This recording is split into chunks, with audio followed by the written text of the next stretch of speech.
Imaginez, vous n'avez que 12 ans. Vous grelottez sous la pluie, affamé, sans abri. Vous êtes invisible aux yeux du monde, un simple fantôme que les passants ignorent. Jusqu'à ce qu'un geste de courage bouleverse votre destin. Une petite fille noire, sans rien, sauve la vie d'un homme immensément riche. Mais ce qu'il lui murmure en retour la fait éclater en sanglots devant des inconnus. Vous n'êtes pas prêt pour ce qui va suivre. Lina n'avait jamais connu un lit chaud. Depuis sa naissance dans un quartier dévasté de la banlieue de Détroit, la vie lui avait arraché tout ce qu'un enfant devrait avoir. Une famille, un toit, une chance. Sa mère, autrefois serveuse dans un dîner qui sentait le café brûlé et la fatigue, s'était noyée dans la drogue. Son père, juste un nom sur un papier jamais signé. Et sa grand-mère, celle qui lui racontait des histoires en lui caressant les cheveux, avait été emportée par un incendie qui avait réduit leur petit studio à des cendres. Depuis ce jour, Lina vivait derrière une bibliothèque municipale délabrée, entre des cartons détrempés et des restes de livres moisis. La seule personne à lui adresser un vrai sourire, c'était Madame Élise, une vieille bibliothécaire aux lunettes épaisses et au cœur immense. Elle lui donnait parfois des biscuits secs et des couvertures oubliées, mais personne ne la voyait. Pas vraiment. Jusqu'à cette nuit-là. Un orage grondait sur la ville, les ruelles baignées de reflets sombres. Lina errait dans le quartier huppé, fascinée par les vitrines éclairées, les voitures de luxe et les serveurs tirés à 4 épingles. Elle tremblait, grelottante dans un manteau trop grand trouvé dans une benne. Puis elle le vit. Un homme blanc, élégant, la cinquantaine, sort péniblement d'une berline noire. Il tituba, une main sur la poitrine, l'autre agrippant l'air. Il tomba lourdement sur le trottoir mouillé. Des gens passaient. Certains le regardaient brièvement. D'autres changeaient de trottoir, mais personne ne s'arrêtait. Personne, sauf Lina. Elle courut vers lui, ses chaussures trouées éclaboussant les flaques. Elle cria, supplia, mais aucune âme charitable ne répondait. Alors elle se souvint de cette vidéo vue un jour à l'école, juste avant qu'on la renvoie pour absence prolongée. Un cours de premier secours, pression thoracique, respiration. Ses petites mains se mirent à appuyer sur la poitrine de l'homme, rythmées par la panique et le courage. « Reste avec moi, monsieur. Reste éveillé !» hurlait-elle, les larmes se mêlant à la pluie. Un infirmier en civil, alerté par les cris, surgit et prit le relais. L'ambulance arriva. Lina, déjà repartie dans l'ombre, s'effaça comme un souffle de vent. Mais l'homme qu'elle avait sauvé, lui, n'oublia pas. Il s'appelait Victor Delorme, un des plus grands investisseurs du pays. Ce soir-là, il avait frôlé la mort. Et dans les flashs de sa mémoire, une silhouette d'enfant, un regard brûlant de détermination, une voix. Le lendemain, la presse s'enflamma. Une mystérieuse fillette sauve la vie d'un magnat. Caméra, vidéo de surveillance, témoignages flous. L'image d'une petite fille noire sans nom tournait en boucle sur les écrans.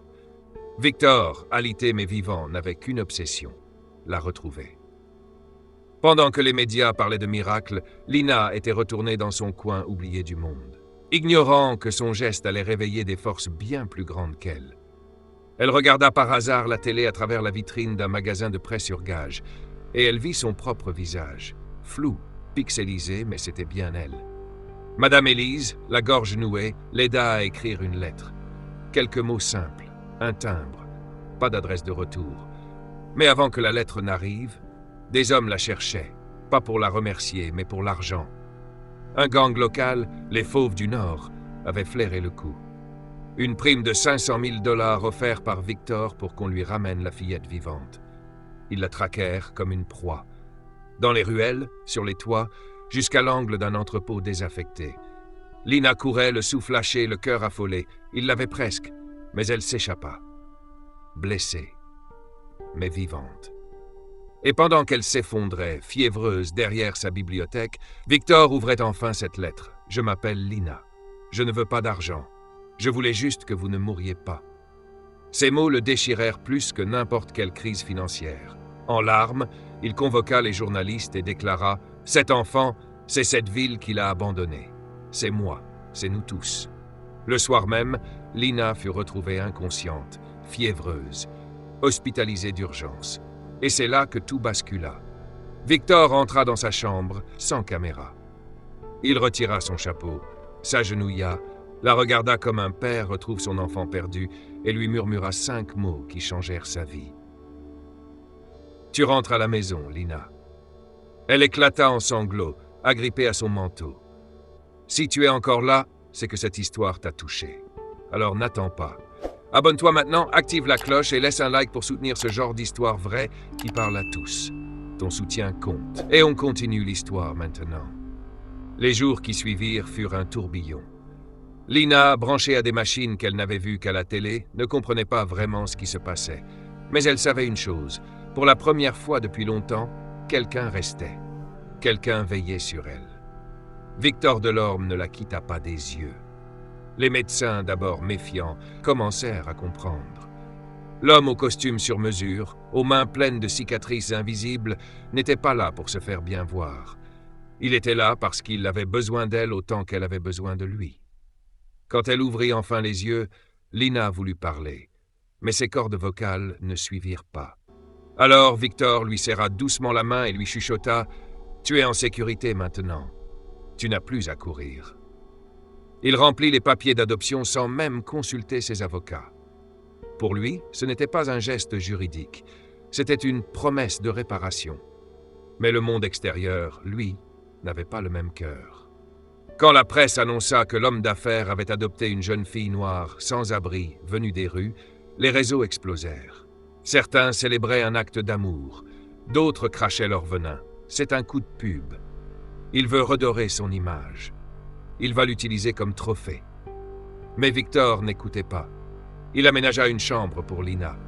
Des murs couleur lavande, une bibliothèque entière remplie d'histoires magiques et un lit si doux que la petite fille n'osa pas s'y allonger la première nuit. Elle dormait sur le tapis, par habitude, parce que dans sa tête, elle ne méritait pas mieux. Puis vint le moment de la scolarisation. Victor, déterminé à lui offrir les meilleures chances, l'inscrivit dans une école privée prestigieuse. Dès le premier jour, Lina comprit que la richesse ne rime pas toujours avec bienveillance. Les regards, les murmures, les ricanements. Ses vêtements n'étaient pas signés. Ses cheveux, qu'elle portait fièrement tressés, étaient moqués. Un matin, une élève lui glissa un mot cruel dans son casier. « Retourne d'où tu viens. Tu n'es pas des nôtres. » Lina rentra ce soir-là, les yeux gonflés de larmes, le cœur étouffé. Mais Victor s'agenouilla devant elle, la prit dans ses bras et lui dit « Tu n'as rien à prouver à personne. Montre-leur qui tu es, pas d'où tu viens. » Et Lina décida de répondre. Non pas avec la colère, mais avec l'intelligence. Elle s'inscrivit au concours scientifique annuel de l'école. Les professeurs haussèrent les sourcils. Que pouvait faire une gamine venue de la rue? Elle n'avait même pas d'ordinateur chez elle avant. Mais Lina avait des idées, des vraies. Née dans la crasse, dans l'urgence, dans la survie, elle présenta un purificateur d'eau solaire. Fabriqué avec des canettes, des tuyaux cassés et des bouteilles en plastique. Le jury resta bouche bée. Elle remporta le premier prix devant les enfants de diplomates et de chirurgiens. Et soudain, tout changea. Les mêmes qui l'avaient ignorée commencèrent à l'applaudir. Victor, assis au fond de la salle, ne put retenir ses larmes. Mais l'univers n'aime pas les contes de fées sans obstacle. Une femme apparut. Froide, autoritaire. C'était Madame Courval, une ancienne assistante sociale pleine de rancune. Elle avait d'autrefois supervisé plusieurs foyers dans lesquels Lina avait brièvement séjourné, et chaque enfant représentait pour elle un dossier, une subvention, une statistique. Apprenant que Lina avait été adoptée par un homme aussi influent, elle décida de se venger. Elle déclara publiquement « Cette adoption est irrégulière. Il y a eu un vice de procédure. Cet homme ne connaît rien à la parentalité. » Et elle lança une procédure d'annulation d'adoption. Victor dut se présenter devant un tribunal, avec Lina. La petite, vêtue d'une robe bleue qu'elle avait choisie seule, monta à la barre. Son regard croisa celui du juge, un homme au visage fermé, aux traits fatigués par des années de dossiers tristes. Elle respira et parla. « J'ai vu des gens mourir dans la rue, des enfants abandonnés, des adultes qui regardaient ailleurs. Mais lui, il s'est arrêté. Il m'a regardé. Il m'a offert un chez-moi, pas un lit. Une famille, pas une maison. Je ne suis pas son projet. Je suis sa fille. » Silence complet. Le juge ôta ses lunettes, essuya ses yeux. Puis, d'une voix grave, « Que cet enfant reste là où elle a trouvé l'amour.